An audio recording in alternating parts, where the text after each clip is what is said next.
Muy bien, amigos, continuamos. Esto es Encuentro Espiritual aquí en JN19 y me encuentro acompañado en los estudios con Medalit Cárdenas Cabezas, directora de la Oficina de Educación Católica Castrense. Medalit, ¿cómo está? Bienvenida. Bien, buenos días, gracias. Buenos días, qué gusto estar aquí con ustedes. Y Yanina Jiménez Chuquisengo, ella es coordinadora pedagógica de ODEC Castrense, Oficina de Educación Católica Castrense. ¿Cómo está, Yanina? Bienvenida. Muy bien, gracias. Con ellas vamos a conversar sobre ese tema que es sumamente importante, un curso de capacitación y actualización docente 2016 para profesores. Y este título es sumamente interesante y lo vamos a abordar en esta oportunidad. Verdad y misericordia, abordando la identidad sexual, el aborto y la eutanasia. Tres temas, por demás, polémicos en la actualidad. ¿Cómo están? Bienvenidas. Medalit. Bien, gracias. ¿Por qué han escogido el título así? Mira, es uno de los temas. Tenemos 12 temas y tenemos 6 temas de aplicación, ¿no? Para el docente. Y en los temas doctrinales, que son 6 temas doctrinales, se enfoca a este punto porque es necesario abordar. No podemos no dejar de tener con mayor claridad para que el maestro esté fortalecido con estos temas que sean y sirvan de herramienta para trabajar y orientar de manera correcta a nuestros estudiantes, ¿no? ¿Cómo enfrentar de pronto una currícula que hoy se está enfocando a temas muy confusos o que inducen a la confusión, sobre todo en aspectos sexuales? Yanina. Mire, un poco también tomando lo que decía hace un instante, es en respuesta a lo que observamos en aula, porque hay una serie de interrogantes por parte de los mismos estudiantes, y como ahora el CENEP nos habla de competencias, partimos de situaciones reales, ¿no? Entonces, esta problemática está, el estudiante fuera del aula lo tiene, entonces, por ende, la intención es darle las herramientas al maestro para que sepa cómo responder, para que vea que hay más allá que solamente citar, por ejemplo, una cita bíblica, sino que tenemos la misma ciencia que respalda la postura para decirle al estudiante cuándo inicia la vida y cuándo termina. Que no estoy interrumpiendo una vida porque no se retoma, sino estoy simplemente cegando a esta vida porque eso es el aborto, ¿no? Y cuando hablamos ya de identidad sexual como tal, el estudiante, el maestro como tal, tendría las herramientas desde la antropología, desde la biología, para que pueda darle a conocer con debidas estrategias al estudiante que él biológicamente es o una mujer o un varón como tal, con sus debidas características. Lo demás pasa ya a la parte del sentimiento, de cómo me puedo percibir, que es algo muy subjetivo. Sí. Entonces, en esa línea tratamos de dar respuesta a lo que existe y no lo podemos negar a nuestro alrededor. Entonces, viendo esa necesidad y viendo que el mismo estudiante tiene muchas interrogantes, decidimos con la venia de nuestra directora y todo el equipo, ver pues estos temas para reforzar en los maestros las diversas estrategias que deben tener. Vamos a abordar uno por uno este tema de la identidad sexual primero. Usted habló sobre lo subjetivo de este tema específicamente. Subjetivo es cuando algo parte desde la propia percepción. Por lo tanto, no se puede generalizar en ese aspecto. Ahora, hoy por hoy, en la sociedad actual, se impone de alguna manera, porque eso está disfrazado de libertad, un constructo social, una construcción social sexual. Si yo nací hombre, yo me puedo construir una mujer, yo puedo creerme la idea de que soy una mujer, lo cual podría ser subjetivo, pero no es real. ¿Cómo lo abordamos hoy por hoy en medio de la avalancha que los medios de comunicación, que en general los gobiernos impulsan en diferentes partes u organizaciones civiles quieren imponer, incluso en nuestro país? ¿Cómo lo abordamos? ¿Cómo diferenciamos lo que es una construcción social de lo que es una identidad sexual? Medalit. Su propio nombre nos dice cuando hablamos de construcción, ¿no? Construcción es un proceso que va caminando, va avanzando dentro de algo a partir de lo que nosotros mismos somos para ser mejor. Claro. Para ser mejor persona, para desenvolvernos, desarrollar frente a la problemática que puede presentarse, ¿no? Y se vuelve subjetivo, como tú mismo mencionas, cuando lo tomamos nosotros y llevamos esto ya a una ideología, ¿no? Cuando esto pasa a una ideología, viene la percepción. Yo me percibo de esta manera, ideológicamente, como idea, Claro. ¿no? Entonces, son los prototipos que nosotros a veces tomamos como base o como moda, que llega ahora, que es parte de un reto y un desafío que se entiende ahí. Pero nosotros tenemos que darnos cuenta que hay una identidad. Toda persona humana nace, ¿no? Crece, se desarrolla, se desenvuelve a partir de una identidad. Y la identidad tiene un principio. Y ese principio, tenemos que ser conscientes que el principio, para nosotros, ¿no? Cristianos, vamos de un principio de Dios, ¿no? Es la presencia de Dios en la vida nuestra, es la presencia de alguien que nos antecede, de alguien a quien seguir, que es el arquetipo, y es aquel modelo que nos hace seguir, que nos hace ser auténticos. Y esa identidad cristiana es para nosotros el punto de partida para nuestro desenvolvimiento con el otro, ¿no? Para poder ver al otro valorándome como persona, pero partiendo desde el significado de mi propia identidad. Cómo siento yo, quién es mi principio y hacia dónde debo de caminar. Si yo soy consciente de ello, la presencia viva de Cristo está en mí. Claro. Y esa presencia mío para el actuar con el otro también es la presencia y es el Espíritu Santo el que nos impulsa a actuar con el otro, sin tener ninguna otra diferencia, ¿no? Porque todos somos unidos o hermanos frente a ello, ¿no? Entonces, la genética también es parte de ello. La ciencia nos está respaldando. Correcto. No estamos yendo en contra.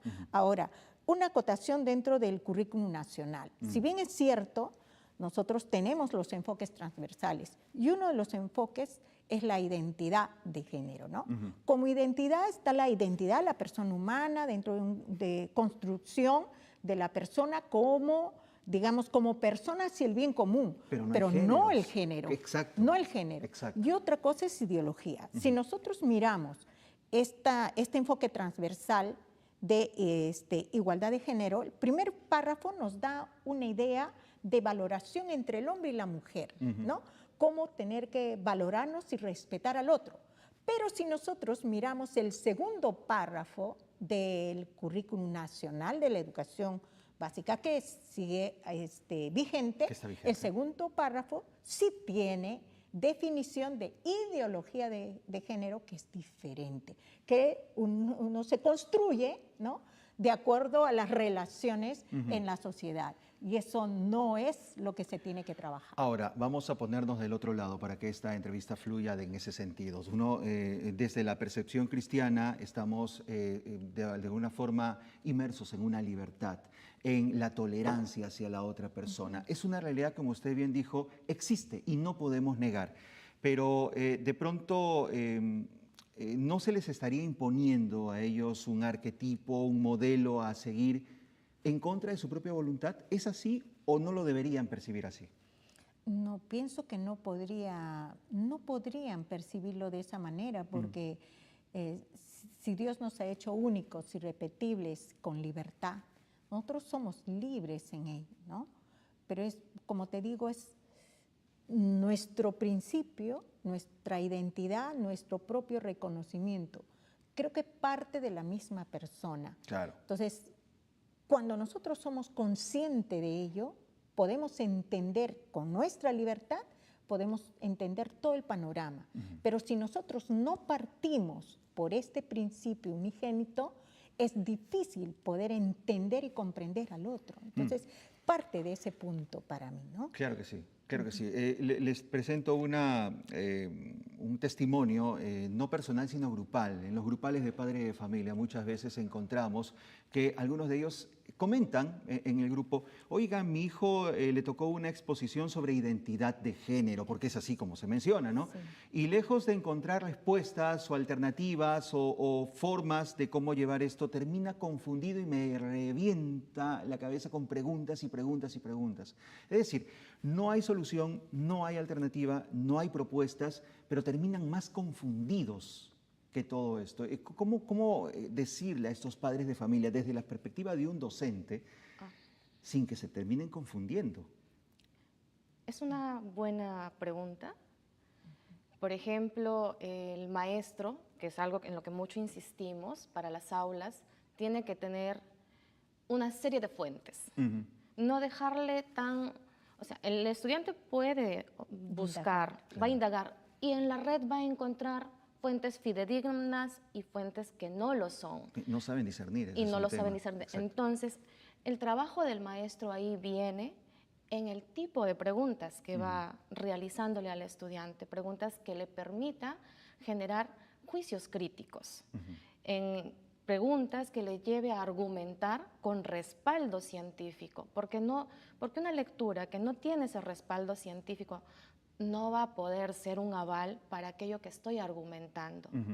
Por ejemplo, cuando por ahí se encuentran con la información, ¿no?, de que un varón gesta, ¿qué respaldo científico hay a ese hecho de que un varón pueda gestar?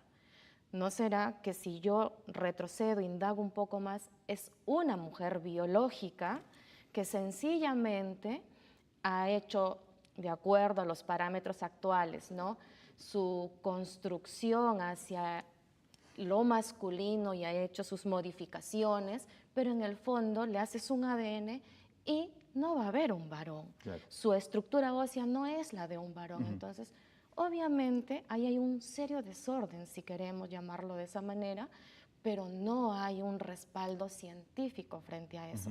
Entonces, lo que siempre se insiste, por ejemplo, en las aulas con el maestro es que tiene que estar preparado, leer más allá de lo que comúnmente se lee. Ya también el Papa Benedicto XVI, Papa Juan Pablo II nos iba invitando, oigan, hay más ciencia, no todo está aquí.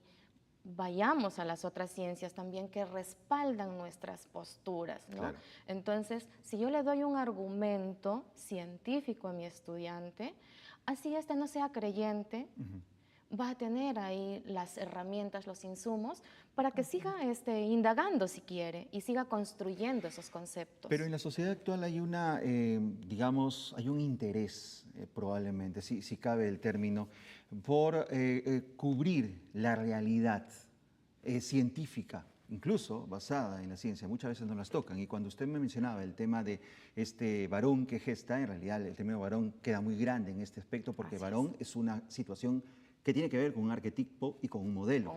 Un hombre trans. Le ponemos sustantivos adicionales a la persona para poder justificar algo injustificable desde la propia ciencia. ¿Cómo luchar contra esta avalancha? Termina siendo un gran reto en la actualidad, el que podamos intentar luchar, si amerita el término, frente a esto, que es algo un tanto, es ir hasta contra la lógica, ¿no? Hasta con el sentido común. Claro. Pero dar respuesta a esto parte también por la familia, educar a la familia, ¿no? Pero esto afecta directamente a la familia. Está afectando a la familia, porque siento, aquí sí a respuesta muy personal, que la familia le ha cedido su rol a quienes no tenía que haberle cedido. El papá o la mamá, por diversos motivos, ha ido dejando de lado su función principal, que es la de educar. Hay cosas que surgen en casa, que las da la familia, y se pueden complementar, si gusta, en la sociedad. O la sociedad puede dar una serie de avalanchas, pero los principios, los valores que iniciaron en casa se están dejando de lado. El padre no está viendo eso, está más preocupado en ser un proveedor. Entonces, cuando viene todo esto, a veces ni siquiera está enterado el papá o no tiene las herramientas para dar respuesta. Y ahora estamos viendo otro fenómeno, ¿no? Que el hijo se puede sentir de una manera y el padre secunda ese sentir subjetivo del hijo, claro. Y ya estamos viendo que hay una serie de situaciones que no han tenido un buen puerto dentro de, si sigo la idea de este grupo que nos vende como que esa es tu felicidad, y no es.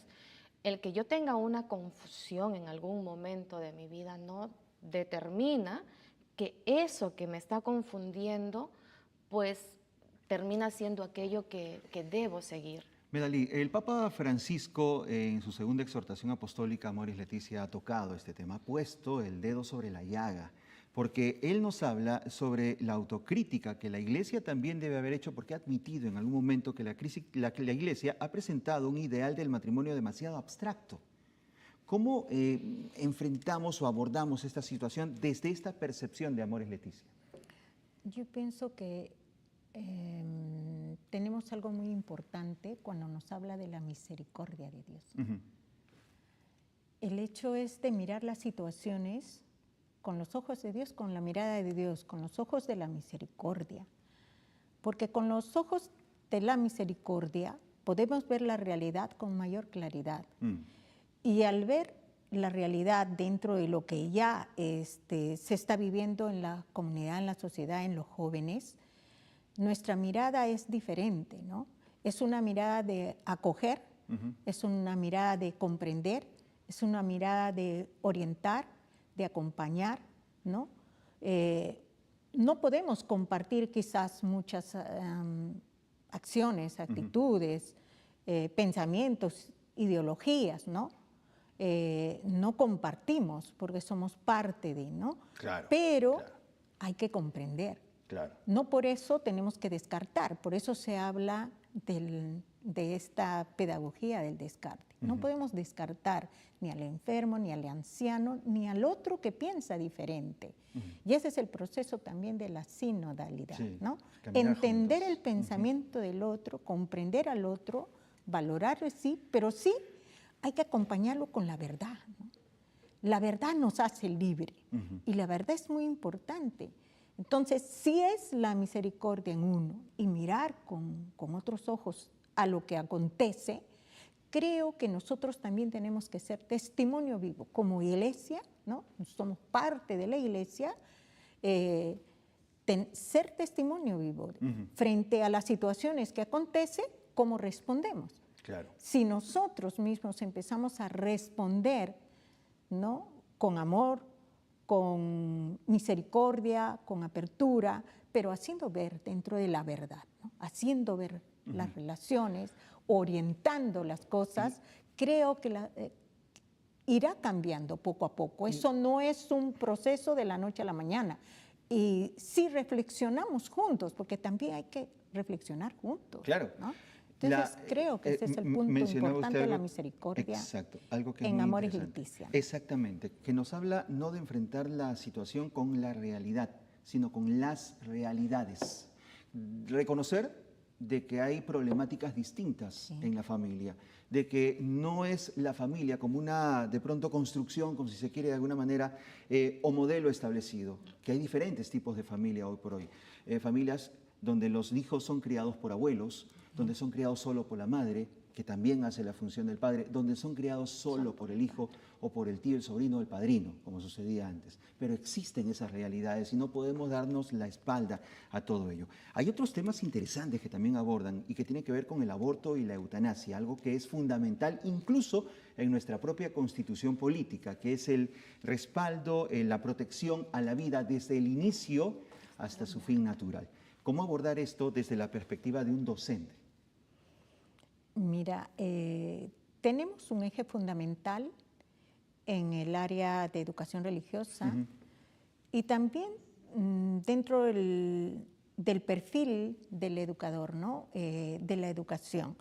En el currículum nacional, el último perfil nos habla de la dimensión espiritual y religiosa. Correcto. Entonces, si nosotros trabajamos con el estudiante desde la formación, el fortalecimiento de este eje fundamental de la dimensión como persona espiritual y religiosa, se llega a entender el significado real del aborto y la eutanasia, ¿no? No es por ejemplo, en la eutanasia, con una buena muerte o tener, digamos, ser muy sensibles porque está sufriendo, es mejor entender y comprender. No va en la comprensión individual de la persona, sino tiene que ser una comprensión integral de su propio ser. Si en una persona algo no está, digamos, logrado, no está siendo aceptado como tal, no está siendo trabajado o acompañado la persona, quizás puede haber ese desánimo, esa desesperanza, pero la Iglesia nos da elementos y herramientas para entender y ver el fin último de la persona con una mirada de esperanza hacia el final, ¿no? Entonces, eso es lo que tenemos que ir acompañando también al estudiante, al padre de familia, digamos, a la comunidad educativa. ¿Dónde está nuestro rol? ¿Qué significa esperanza? ¿Qué entendemos por esperanza? Esperanza no es el mañana o el futuro, la esperanza es hoy, el que tenemos que ir labrando poco a poco y vivir con esa luz, ¿no? Y de esperanza. En cuanto al aborto, la situación para nosotros por lo menos es bastante clara, aunque quieren disfrazar las leyes para que en algún momento el aborto sea algo aprobado desde la perspectiva legal, no desde la perspectiva legal, porque hablamos de un ser que no ha nacido todavía, pero que tiene los mismos derechos desde la Constitución política actual, derechos que lamentablemente, Yanina, podrían cambiar en algún momento desde el punto de vista de las leyes. Pero en cuanto a la eutanasia, hay algo que también tenemos que enfatizar. Hay personas a quienes la ciencia ya no puede ayudar y ellos mismos son los que no pueden con esa cruz, ya no pueden seguir cargando con ese dolor y deciden ponerle fin a su vida. ¿Cómo hacerlos entender?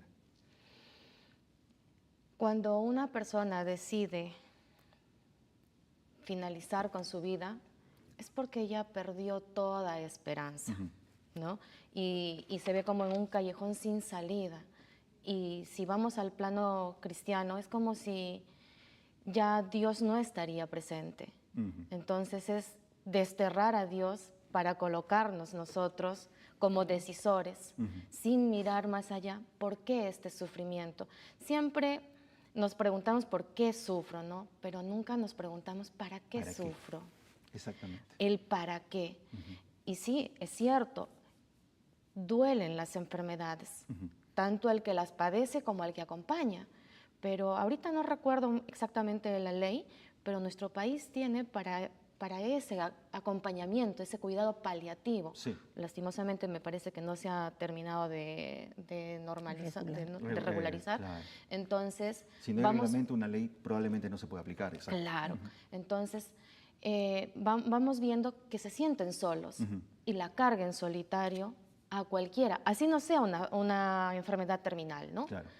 Te va a sobrepasar. O sea, sugiere el acompañamiento. El acompañamiento en todo momento, el que esta persona sienta que vale hasta el último instante, que no pierde su dignidad de persona. Y que tiene una misión que cumplir probablemente en esa situación. En esa situación. Muy buena respuesta. Muy buena respuesta, Yanina. Se nos va el tiempo, lamentablemente es la televisión y así es. Por favor, díganos dónde, cuándo se va a realizar, qué modalidad tiene, presencial, virtual. Coméntenos, Medali. Bien. Esta capacitación también es un modo de actualización docente, ¿no? Por eso dice capacitación y actualización docente. Hay varios temas doctrinales, como usted lo ha abordado hoy día de uno de los días que está específicamente para trabajarlo, ¿no? Y entender. Y hay muy buenos ponentes, buenos teólogos, filósofos, pedagogos que van a intervenir en esta capacitación. Por eso, desde el 9 al 14 de febrero, desde las 8 de la mañana hasta las 12:30, es una modalidad virtual. Por eso es la invitación, llamada la invitación a todos los maestros de educación, ¿no? De la EBER. Puede ser inicial, primaria y secundaria, porque realmente todo docente tenemos que tener unas perspectivas mucho más claras para poder acompañar ¿no? Y ayudar a nuestros estudiantes y a nuestros padres de familia. Muy bien, muchísimas gracias Medalí Cárdenas Cabezas, directora de la ODEC Castrense, Yanina Jiménez Chuquisengo, coordinadora pedagógica de la ODEC, Oficina de Educación Católica Castrense, que nos han venido sobre este curso de capacitación y actualización docente 2026, Verdad y Misericordia, abordando la identidad sexual, el aborto y la eutanasia.